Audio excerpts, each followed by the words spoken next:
Firstly, we got Jessica Alba. Both Jessica Alba and Gwyneth Paltrow are lifestyle gurus that focus on clean beauty and natural products, so you'd think that these two would be the best of friends considering they have so much in common.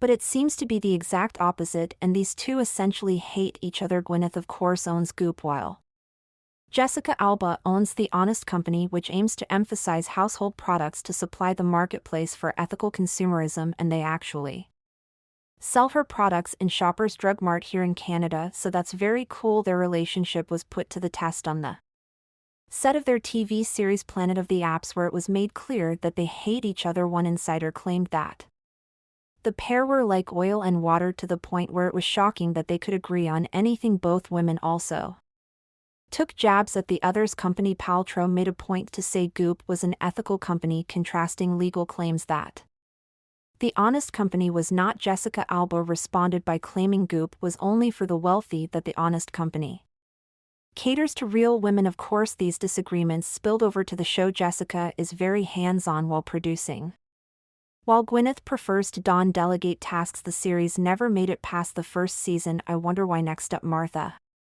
Stewart and Gwyneth Paltrow been throwing subtle digs at each other for years, and it's clear that they do not like one another. It seems that Martha might actually be the one throwing most of the shade, if you believe it. The feud started in 2014 when Martha was asked about Gwyneth for some reason. When speaking to Porter magazine, Stewart said that Paltrow, quote, just needs to be quiet. She's a movie star. If she were confident in her acting, she wouldn't be trying to be Martha Stewart. Clearly, Martha thinks that Gwyneth is trying to take her place as a home and lifestyle guru, but that's not all. Martha took another swipe at Paltrow when she published a spread in Martha Stewart Living about a pie called Conscious Coupling, which is clearly a reference to Paltrow's conscious uncoupling from her ex-husband Chris Martin. Paul Joe decided to hit back by making a Goop recipe for, quote, jailbird cake, to reference Martha's time behind bars. Martha then took another dig on a 2017 episode of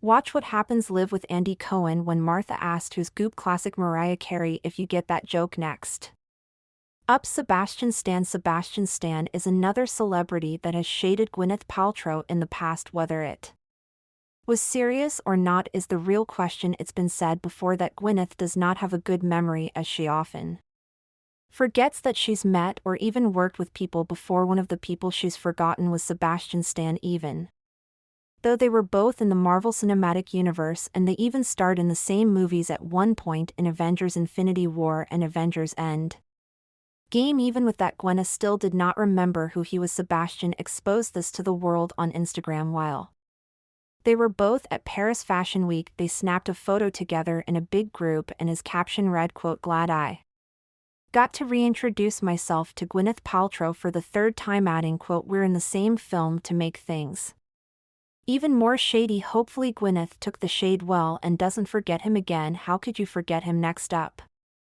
NASA. Yep, you read that right. Even NASA shaded Gwyneth in the past. It all started when Goop began promoting body vibe stickers, which according to Gizmodo claimed to use, quote, NASA's spacesuit material feel to rebalance the energy frequency in our bodies, but it turned out that it was a load of BS, like pretty much everything else on the site. After some backlash, Body Vibes got rid of the NASA claim, claiming it was an error by the distributor. Goof addressed the error in a statement, writing, quote, our content is meant to highlight unique products and offerings, find open-minded alternatives, and encourage conversation, which I guess is exactly what happened, because hey, we're talking about at the end of the day. Next up, Vanity Fair. Gwyneth Paltrow generally has a pretty good relationship with the tabloids. However, her relationship with Vanity Fair is so bad that she tried to get her A-list friends to blacklist the magazine.